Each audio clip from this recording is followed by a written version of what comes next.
Hey everybody, it's Jim, it's Amadeus, and we couldn't be happier than to have you all with us this afternoon. Amadeus, we're here in the middle of the NBA playoffs, the NHL playoffs, and baseball's going, and sometimes it's fun to talk about the broadcast aspect of who's handling this, and you're in Canada, so I'd like you're going to be able to give us some idea of what's the pregame, postgame, halftime, period break type shows are, so that we can kind of compare and contrast and have a little fun with it. So when you watch basketball, do you happen to have a specific play-by-play or color team that you like? When you watch the games? Yeah, not a specific commentary team myself, really. I mean, we only have the one basketball team, and Mhm. we have there's a specific person that tends to do it, and he also does the halftime shows and things like that. So it's not a lot of variety up here because TSN gets all the rights to that, but Mhm. definitely for basketball, if I had to pick a favorite crew, it would be the boys over at TNT for sure. Yeah, Ernie and Shaq and Charles and Kenny have been together for almost 27 years. That's a that's a long time to be working together. Um, and as we game out, right, the new rights fees for the NBA.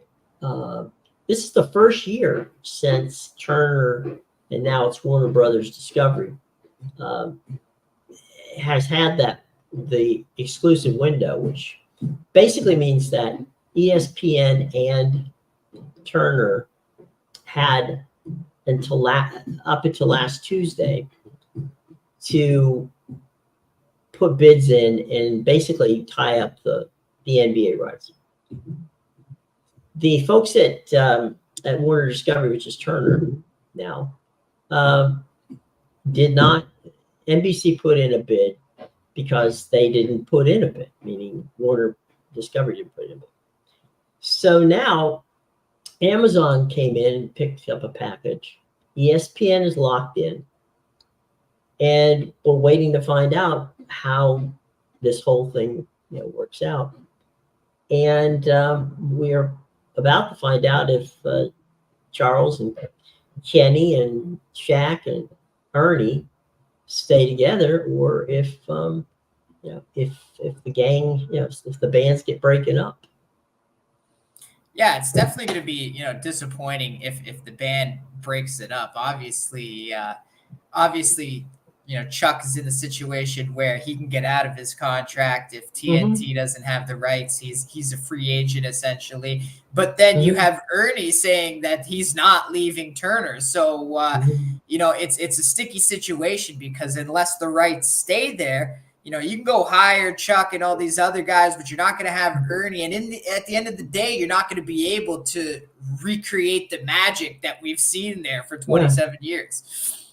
yeah. The chemistry is what makes it good, and even ESPN quit trying. I mean, they're not. I mean, they had tried numerous packages of people to make this work, and they never could find it. And that's no shade on the thousands seemingly people that have done the NBA pre and post game shows for ESPN, but they haven't. Now, in fairness, to be good, Mike Breen, who is a longtime buddy of mine, Mike does a magnificent job for ESPN as their lead play-by-play guy, and he's been paired with a number of different people over the years. But Mike does a really, really good job there.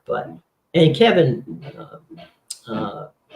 does a good job over at Turner too. But I think Mike would get the nod there. Uh, you're right. You can't hire chemistry, and that's what they're looking for, and we'll see how that that plays out as we go forward. I mean, NBC can hire people. NBC can hire, as you said, all three of them. But the thing with Ernie is tied to Atlanta. Okay, his family's there. He has children who have disabilities, so he doesn't like to go far from home. He can still do baseball because Turner has baseball, and Ernie does baseball, so he can do that. He also can do. They still have the college basketball package with CBS, so he can still be involved with that. So there's stuff for Turner, Ernie to do at TBS and TNT. There, but basketball just wouldn't be one of them. So I honestly think that we're going to see Adam Silver figure out a way to get both NBC and Warner Discovery in there, because I think it would be bad for the game and certainly from the broadcast standpoint, bad for the game if you lose those guys. You can't lose those guys. You got to keep them together, keep the band together. Hopefully they'll figure out a way to do it. So we'll find out what could be posted. Absolutely, you can't lose these guys. And Jim, it makes me a little worried, just because from what we've seen from Adam Silver these last few years, it's like he goes out of his ways to find a way to make the product worse. But this is not one of those ways. Hopefully he does the right thing here and tries to figure something out to keep them together, because as you said, it makes the product better. And, before the show, you even mentioned how they bring in the casual fan. And look at someone myself, like we have our own stuff up in Canada. We don't really get that we have the TSN crew, but if you're going to give me a choice every day of the week, I'm going to take the TNT crew over the TSN crew. And same even goes with like college sports. Like I tend to watch the CBS Sports crew more than I watch any of the TSN stuff like that, just because I like the group they have over there at CBS Sports, and they're a little different because it's not always the same four guys in there. They switch it up. They have a bit of a rotation, but that's what I mean. They all have good chemistry. And hey, if you don't believe that, we can just hire, the chemistry's not an aspect, man, go look at, there's so many examples in sports alone. Like go look at any team that spent all this money to bring in every superstar in the league and on the planet to their team, and then the team goes and wins nothing. Right. Chemistry's a thing. Well, chemistry's a thing. And, from a television standpoint, there are guys who, I mean, I think that the Toronto Blue Jays, for instance, with Dan Schulman and Buck Martinez, have probably the best broadcast team duo in Major League Baseball, because they work so well together. They feed off each other. And I think that, Schulman is the right temperament for a guy like Buck. Buck gets excited, sometimes a little overexcited. Dan doesn't. He's a very even keel guy. So, even though I've been in this business for 40 plus years, I've always said no one tunes in to watch a broadcaster. Okay. They tune in to watch an event. That one exception is people who will tune in to watch the NBA on TNT show with Ernie and the gang. And so you get the casual fan and you get the fan who likes basketball. Great story from Michael Wilbon, who Mike, for so many years, ESPN had him on the halftime show. And Michael said that even his mother would ask him, call and say, "What time is Chuck on tonight?" And he would say, "Well, he's on TNT, Mom." And she goes, "Oh, I know where he's on." So she would even watch him before she'd watch her own son on, with ESPN. So that tells you pretty much what you need to know from that standpoint. And we're about to come into a season where CBS has totally revamped their entire Sunday crowd with James Brown and the gang, and no longer will Phil Simms and Boomer Esiason be part of that crew. they're only adding one person, and that person is the former Atlanta quarterback, Matt Ryan. So he's coming over to CBS, and that's he'll be there with the coach and Cowher, and they're freshening up, I guess is how you put it, but they're doing it, and there you go. So it's funny. You had mentioned a little bit about college before. The amount of press and the amount of following from a college standpoint on college campuses, from when game day is there or ESPN, is just amazing. The amount of people that show up at 8 o'clock in the morning for a game that doesn't, isn't going to start, some it's phenomenal. I just, it's a happening to have them come to your campus, which is why Fox decided to leave the studio and head out to the college campus, regardless of whether it's, in some cases they're not even doing the game. They just go to the Big Ten event game, and there they go. So it's an interesting situation, to be sure.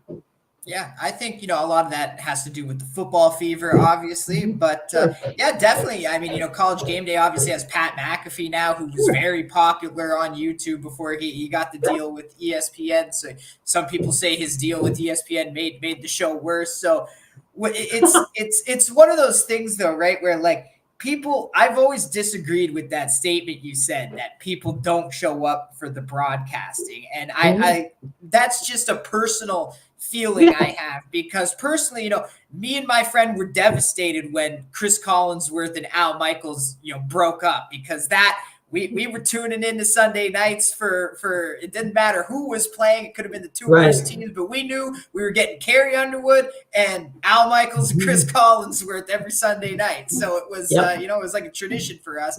And even, recently I went to go see a movie in the theater, had no idea what the movie was about, couldn't care for it less. The only reason I went is because the entire movie was narrated by one of my favorite, voice actors. So this is what I mean. I think people with the right voice, I totally think that people would tune in for broadcasting. I've said it many times. I would watch a high school football game if you told me Al Michaels was commentating it. So there are definitely things like that. If you got the right guy in there, I'll tune in for sure. Do you believe in miracles? Yes. Well, Al, there's a funny story too, a great story on how Al got to NBC. Because Al, of course, was at ABC when when NBC got the package, and he was doing Monday Night Football. ESPN had, NBC had gotten the Sunday rights, and then flipped over. ESPN got took over Monday. So Al had in his contract that he would not work for ESPN. He worked for ABC. He worked for ESPN. Well, ESPN and ABC are the same company. So he made it clear, guys, I'm not going to do this. And so they're like, okay, we have to figure out how this. And John Madden wanted him. It almost was Chris Collinsworth and John Madden on the Sunday night games on NBC, because they had tried Chris as a play-by-play guy. Because the only guy John wanted was Al. That was it. I mean, not that John was being a diva. It was just that I want Al. So they had to figure out a way to do this. So here's what they did. NBC Universal owned the first cartoon character that Walt Disney ever made. They owned it. It was Oscar the Rabbit. They traded Oscar the Rabbit and some golf to ESPN ABC for Al Michaels. So Al Michaels came to be able to do Sunday Night Football with Collinsworth and Madden because of Oscar the Rabbit. So you know, that's the So first time. what I'm hearing there is they got superstar Al Michaels for Right. their 35-year-old veteran and a few future round draft picks. Basically, yes. They had golf coverage that they didn't have before, and they got to complete their Disney collection of Disney characters, Oscar the Rabbit. So yeah, Al went there, and Not then an iconic one. I've never heard of Oscar the Rabbit. you probably won't. The other part to this funny equation is that I think a lot of people, yourself obviously included, were upset when NBC chose not to renew Al's contract. Yeah. And Yeah. when they chose not to do it, you know, didn't take long for the phone from Amazon to say, "Oh, by the way, would you like to, do our Thursday night football?" And so Al had to it had to be explained to him what streaming video was, but eventually, but Al has no problem cashing checks, so he came over. I think the interesting thing to me was um, was their attempt. They're getting Kirk Herbstreit to be the color guy. He turned out to be really good. I didn't know what was going to happen. He was super on college football, but I didn't know what was going to happen on doing the pro game. But he's come off very well. I mean, I think Amazon has done a very good job of broadcasting Thursday night football, and Al and Kurt have been solid. Yeah, not just that, even the halftime crew they put together Mhm. with Marissa Thompson and the former players there, Yeah. solid chemistry, and just, you get a little bit of everything, even sending Marshawn Lynch on the road for his little skit that he does. So absolutely, they've thought of everything. They even got 2 Chainz to do a music thing after the game. Al Michaels is going hanging out with 2 Chainz after every game. So they've put together a real good job with the broadcast. I'll tell you who's been the under the radar star to me has been Fitzpatrick. I mean, basically it's hilarious because everywhere he goes, he for the telecast, he's played. So there's people are saying, "Yay, good to see you again." He goes, "Yeah, good to see you. Welcome back." It's like, it goes, "Nobody bought my jersey. I don't see any of my jerseys here." And playing third string today in case we need you. Right. He actually, that was kind of funny that you bring that up. When Cleveland needed a quarterback, they called Ryan Fitzpatrick before they called Flacco. Oh, wow. And Fitzpatrick goes, "Wait a minute, I'm having too much fun. I don't want to, I appreciate the offer, but you know what? I'm cool doing the television. I'll do that. You go ahead and go find yourself a quarterback." And so they called Flacco. But yeah, I mean, look, I don't know. I'm pretty sure the number was 8 or 9 teams that Ryan Fitzpatrick played for. Well, you know what? At least with him, you get the fact knowing every Thursday night has an emergency goalkeeper, similar to the NHL. You get the emergency quarterback. If 6 guys go out, got someone that can dress for either side here. Just give him some pads. Just run him out there, and he'll still make the post game show.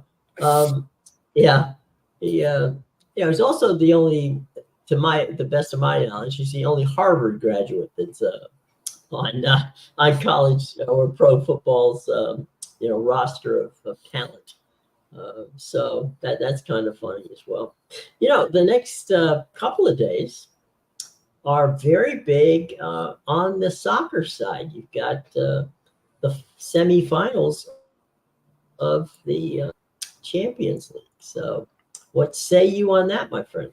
Yeah, absolutely. We got some wild ones, Jim. We got the second leg of PSG and Dortmund today. So obviously Dortmund has a surprising 1-0 lead from that first leg at home. They played very well, but this was one we talked about where these two actually faced each other in the group stage. Now in the group stage, Dortmund tied at home 1-1. They ended up getting the 1-0 win in the last leg, but in the group stage, PSG beat Dortmund 2-0 at home. So it's going to be interesting here. PSG, they did look good in that game against Dortmund. They had their own scoring chances, and they're going to have to be on the front foot from the start of this game. So it's going to be exciting one. And tomorrow, arguably, I think the better game of the two is Real Madrid hosting Bayern Munich. We got that one's tied 2-2 on aggregate from the first leg. Real Madrid scored an early goal. Bayern ended up scoring 2 right out of the half to take a 2-1 lead, and then with about 15 or so to go, they gave up a penalty for Real Madrid to tie it 2-2. But this is going to be another exciting one. Obviously, Real Madrid is a team that's had a lot of Champions League success over the last few years. Bayern Munich, not so much Champions League success the last few years, but they do have a coach in Thomas Tuchel who took Chelsea to the Champions League final and beat Manchester City just a few years ago. I believe that was in 2021 or 2020, one of those years. But yeah, so this is definitely, the little bit of experience. And obviously, Bayern's got Harry Kane there. He's won a Champions League over at Tottenham when they were good years ago. So, yeah, definitely a lot of experience on both sides, a lot of youth on that Real Madrid side. That's going to be another exciting game. Do you have, are you surprised, I guess would be a better way of putting it, that 2 teams from the Bundesliga are in the Final Four? So I'm not actually too surprised, believe it or not. I actually, I wrote an article a few months ago that you could check out on bigout.com when the Champions League, right after the group stage, when the round of 16 started. I actually picked Bayern Munich at plus 500 to win the Champions League. So I'm hoping, they find a way to come through tomorrow and get to the final there. But honestly, Dortmund, I'm not too shocked just because they got a little lucky with the they got a little lucky with the path that they've had. Obviously, the group stage is surprising. They had a tough group. They had AC Milan, they had Newcastle and PSG in their group. So to make it out of that was pretty impressive. And then, their knockout path hasn't really been that strong. And a lot of people have been, I hear a lot of crap about Dortmund because right now I believe they're in 5th in the Bundesliga. They're not even, one. But right now they're in a Champions League spot because the Bundesliga has the 5 Champions League spots for next year. You got 2 teams in the semifinals, so they're one of those teams that they haven't performed the best in the league. But to call them a bad team, I hear a lot of shade at Dortmund, and I don't know. When I watch the team, I don't see that. I see a very good and competent group of players that are comfortable playing with each other and understand what they need to do on the pitch. So it really doesn't shock me. It shocks me more to see PSG reach the semifinal than having Dortmund here, believe it or not. And Dortmund has the 1-0 lead in the tie. So go figure that. I know quite a few had PSG to take some kind of lead in that away match last week, but I wasn't buying it. I was on the under in that game last week, which obviously cashed, but I was this close to taking Dortmund. Something about these German teams. Like I said, I have Bayern to win the whole thing, and just something about these German teams this year in Champions League. They're too good. And then look at Leverkusen. Even obviously they have a chance to go to the Europa League final, but they're arguably the best team in all of Europe right now. They've won the Bundesliga they have a 15-point lead over Bayern and second. Like that, they've already clinched the title, and now they're just focusing on winning the Europa League. But yeah, if they were in Champions League, I wouldn't doubt Leverkusen's ability to be, in the semifinal either. So a lot of strong German teams this year for sure. Absolutely. Now, one of the things and by the way, you can watch both those games on Paramount Plus. So if you are wondering where to find them, not a problem. Paramount Plus is where you get here. In Canada, where are they on? Are they on Fubo or in Canada? They're on DAZN. Oh, DAZN, right? Okay, so there you go. Canada DAZN. here. It's on it's Paramount Plus. The uh,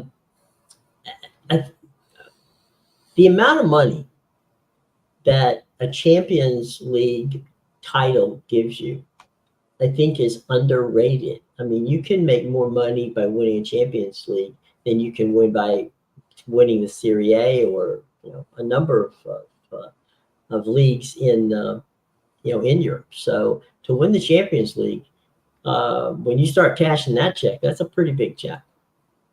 Oh yeah, definitely. Because it's one thing to win your league, be the best team in your country. It's another thing to take that, challenge other countries around you, and be the best team on the continent. And you'll even see it. A lot of these lesser, weaker teams that find a way to get into Champions League or by winning.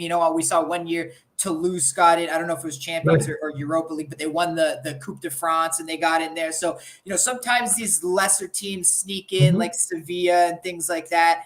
And even in Europa League, we notice, they don't perform well in the league that next year because they're focused on doing well in Champions League and or Europa League. And that's right. That's what it's about. That's the top priority, performing well in Europe. And Napoli is a great example. They won the league by 20 points last year in Serie A. And they put their efforts on Champions League this year. They ended up getting eliminated, but they put so much focus on Champions League that now in Serie A, they're not even in a conference league spot for next season. They're in no European competition. And it's very likely that, their star player, Victor Osimhen, is going to be leaving in the transfer window. Wow. So, yeah, I mean, it's a lot of money, and it seems to be getting more each and every year. So, that's something to look out for from that standpoint. And, we've got that, and we're seeing with just downshift over real quick to the NHL.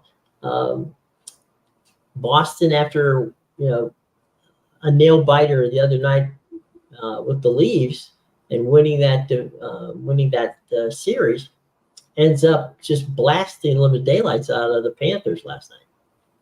Yeah, it's funny that game it went the same way too, because it was scoreless for like a period and a half basically, and it's just a funny thing to me because the same thing happened in Florida that happened to the Leafs. They scored the first goal and then it was like it lit a fire in Boston. But look, it's okay. Florida's got Boston right where they want them. They came back on them last year, and frankly, I think this Boston team, that's how you beat them. You have to come back from behind because they tend to get complacent with leads.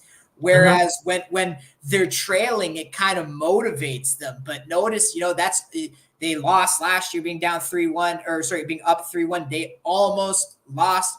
They almost blew the 3-1 lead again in the last round. And there's been a few times in those situations in their series where they've had leads in games and blown them in elimination games with a chance to close out a series. So they're just that kind of team, man. They're lazy. They get complacent with leads, and Florida's got them right where they want them. They'll win the next 3 straight and have them on the brink of elimination.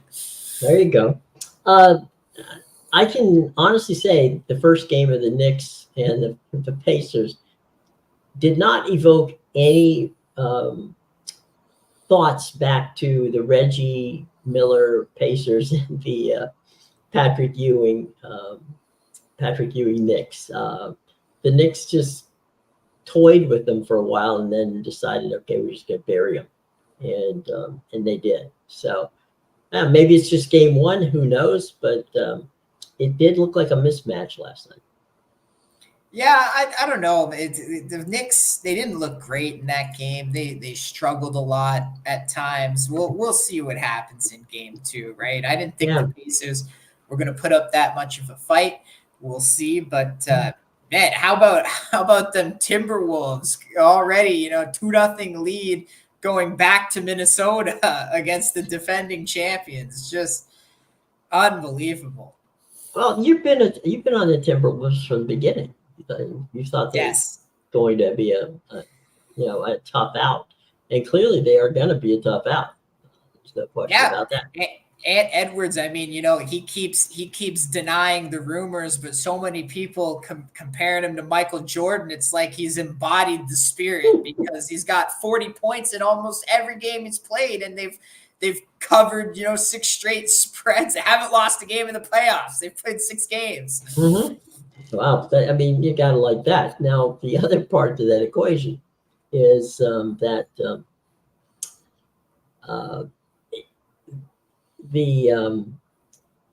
deal with the Knicks is they'll get another home game at the Garden tomorrow.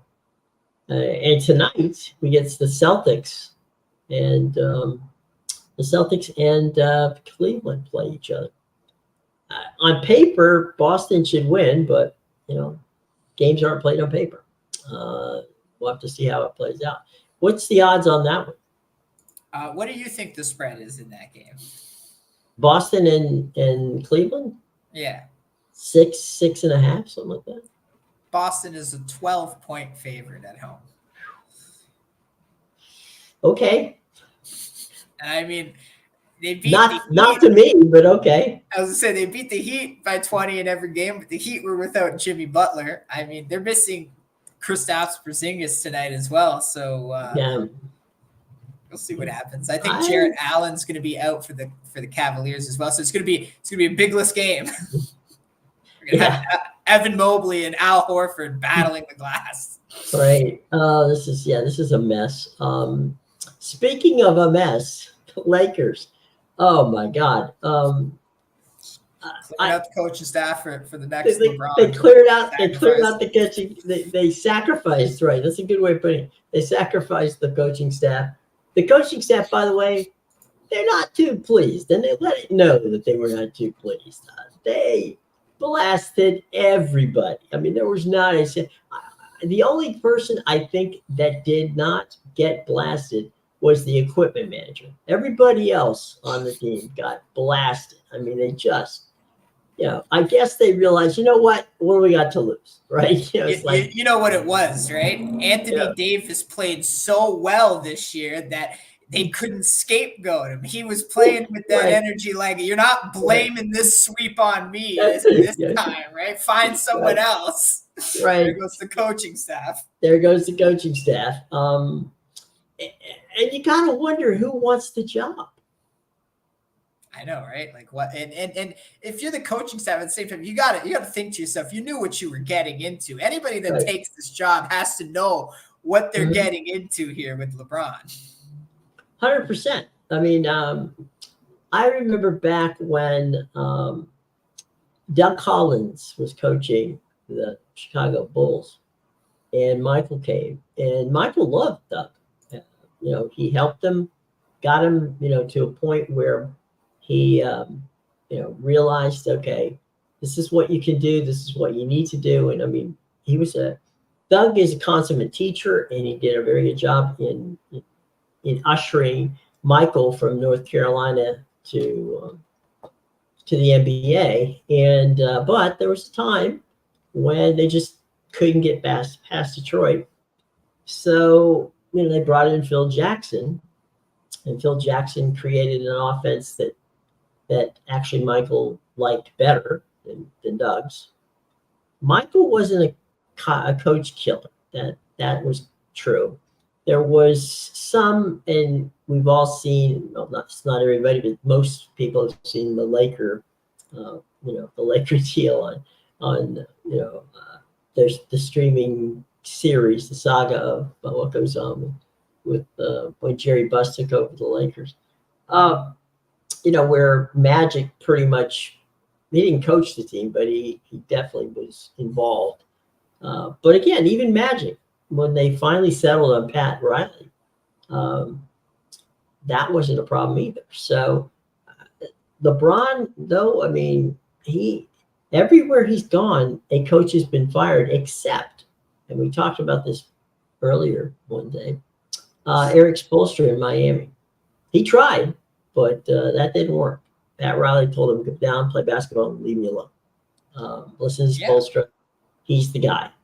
And Spoelstra, he's proven himself. Obviously, he's the coach of the U.S. men's team. He's shown the success with Miami these last few years, when they brought Jimmy Butler in and that. And hell, Spo's so confident in himself, he even came out, was like, Kevin, if you just came here like I told you to, you would be the best player in the NBA and winning all these championships yourself, but you decided to be the bandwagon and go to Golden State. So yeah, she just came to Miami. right. Absolutely. So I don't know what's going to happen with the Lakers next season. It'll be a very interesting an interesting situation from that standpoint. We'll have to see what goes on. But you would think the Lakers' job is would be a job that people would kill for. That just isn't the case anymore. Not until LeBron leaves. Then it'll be maybe. But you got to have players to win, and they don't have a lot of. They're not a very deep squad by any stretch of imagination.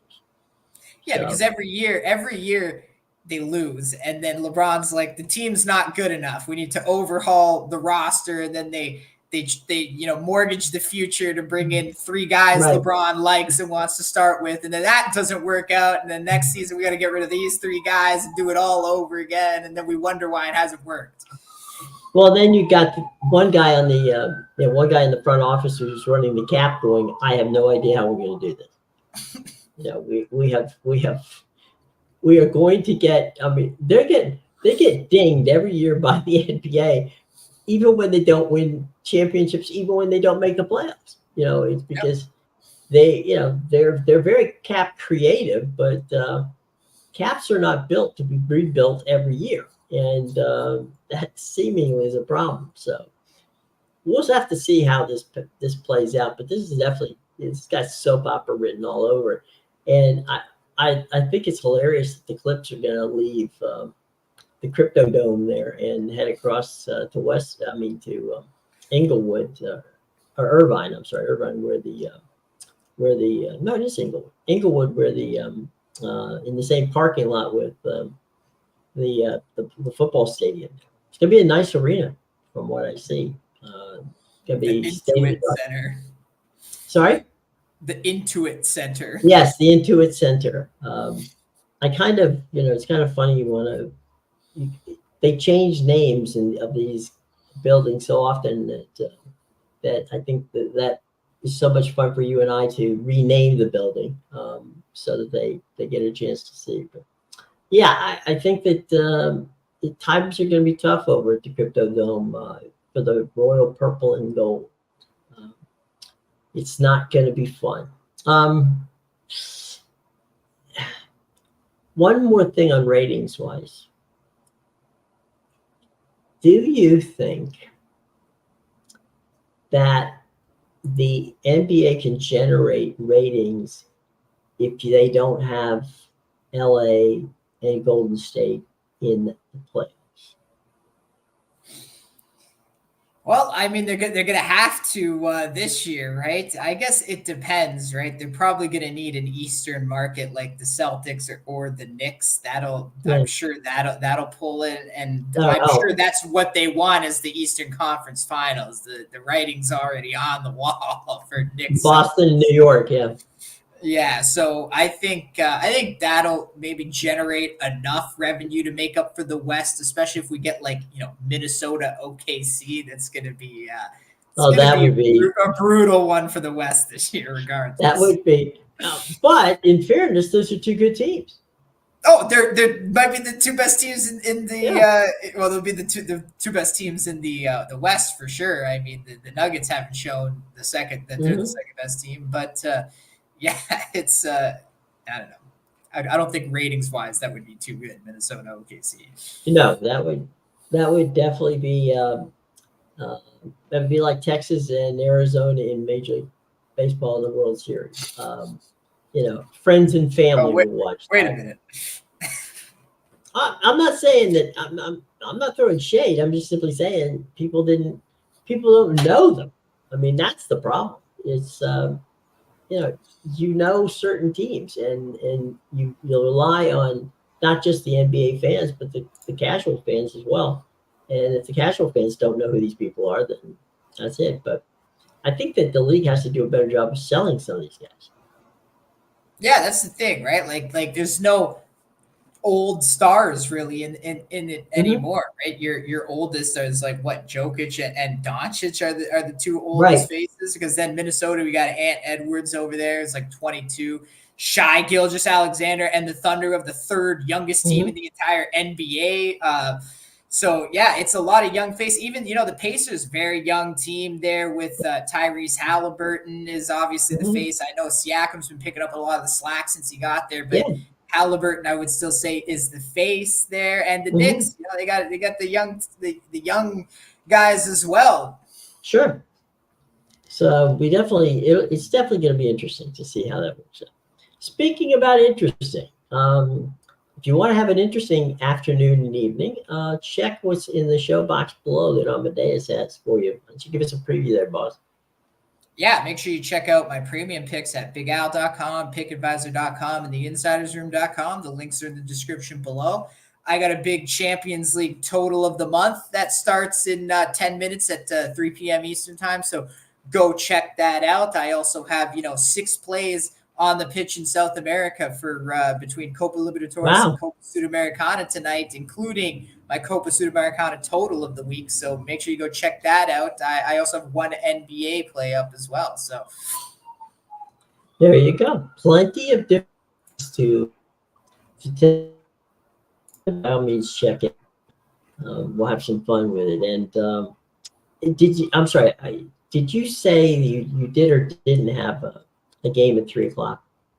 Yeah, definitely. Okay, so you do have a Champions League game. Okay. Yes. Okay. Well, let me let you all go so you can bolt down to the show box and head out and get it. But we will see you tomorrow. Everybody have a great day. And, it's one of those things where we're just going to hope that you enjoy it. And please, if you have a chance, subscribe, hit that bell. And like us. We're likable people. If you put a comment down in the show box, we definitely will answer it. So do that, and we will see you tomorrow, everybody. For Amadeus, I'm Jim. Be well. Take care.